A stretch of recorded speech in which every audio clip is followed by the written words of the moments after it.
നമസ്കാരം. ഇന്ന് ഈ ആഴ്ചയിൽ അനിഴം നക്ഷത്രം ജനിച്ചവർക്ക് സ്വപ്ന സാക്ഷാത്കാരത്താൽ ആത്മനിർവൃതി കൈവരുവാനിടയുണ്ടെങ്കിലും വാരാന്ത്യത്തിൽ തൊഴിൽ മേഖലകളോട് ബന്ധപ്പെട്ട് യാത്രാക്ലേശവും സമ്മർദ്ദവും വർദ്ധിക്കുവാനിടയുണ്ട്. ബന്ധുമിത്രാദികളുടെ ആഗമനം മനസ്സമാധാനത്തിന് വഴിയൊരുക്കും.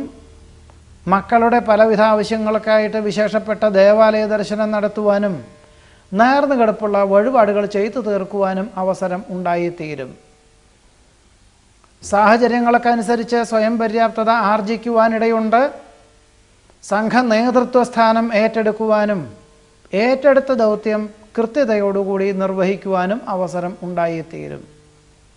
ഗഹനമായ വിഷയങ്ങൾ ലളിതമായി അവതരിപ്പിക്കുവാനിടയുണ്ട്.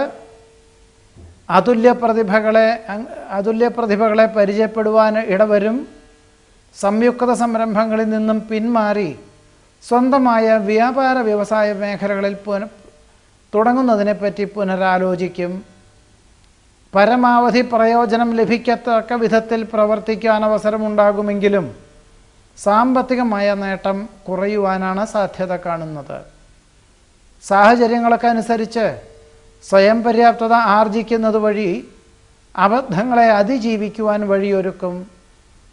വ്യക്തമായിട്ടുള്ള കാഴ്ചപ്പാടോടുകൂടി ചെയ്യുന്ന കാര്യങ്ങളാണെങ്കിൽ പോലും പൂർണ്ണത ഉണ്ടാകുവാനുള്ള സാധ്യതകൾ വളരെ കുറവായിരിക്കും. എന്നാൽ ഈശ്വര പ്രാർത്ഥനകളെ കൊണ്ട് ഏറെക്കുറെ പൂർത്തീകരിക്കുവാനും സാധ്യത കാണുന്നുണ്ട്.